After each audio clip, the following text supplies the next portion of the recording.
35-ամյա տղամարդու մանկահասակ երեխաները մեծանալու են առանց հոր։ Տեղի ունեցած վիճաբանության ժամանակ տղամարդու մեկ դանակի հարվածը երիտասարդի մահվան պատճառ է դարձել։ Տարածքի տեսանկարահանող սարքերը ֆիքսել են դեպքի ողջ մանրամասները։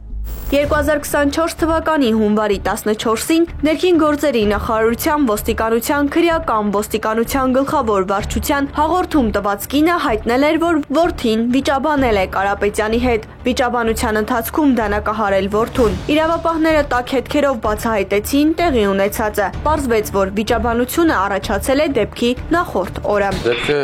տեղի ունեցել 2025 թվականի հունվարի 14-ին։ Սպանության դեպքը, սակայն նախորդին վիճաբանություն է տեղի ունեցել հարևանության բնակվող Մեղադրյալի եւ Դուժողի միջև, որի ընթացքում վերջիններս իրար քաշքշել եւ վիրավորական արտահայտություններ են հնչեցրել։ Հաջորդ օրվա հանդիպումը ճակատագրական ավարտ ունեցավ երիտասարդի համար։ Խոսակցությունը շարունակվել է նախորդ օրվա դեպքի հետ կապված, որի ընթացքում Մեղադրյալ Հապե Ջորժիկի Կարապետյանը իր մոտ գտնվող դանակով մեկ անգամ հարված է հասցրել կենսական նշանակություն ունեցող օրգաններին։ Ավելի ուշ հիվանդանոցից ստացվեց ողբերգական լուրը։ 2025 թվականի հունվարի 15-ին Էջմիածնի բժշկական կենտրոնից հաղորդում է ստացվել, որ Անդրանիկ Արթուրի Պողոսյանը գիտակցության չգալով մահացել է։ Սունկ իրական վարորդի նկատմամբ հսկողություն իրականացնող դատախազի կողմից հարուցվել է հանրային քրեական հետապնդում Հայաստանի Հանրապետության քրեական օրենսգրքի 155-րդ հոդվածի առաջի մասի հատկանիշներով, սպանության հատկանիշներով։ Միշտորություն ներկայացվել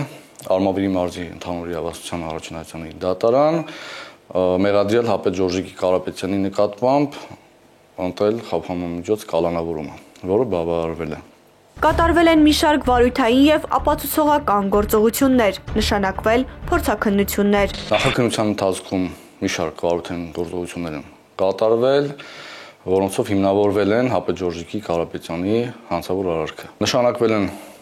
փորձաքննություններ, ստացվել են փորձաքննություններով համապատասխան եզրակացությունները,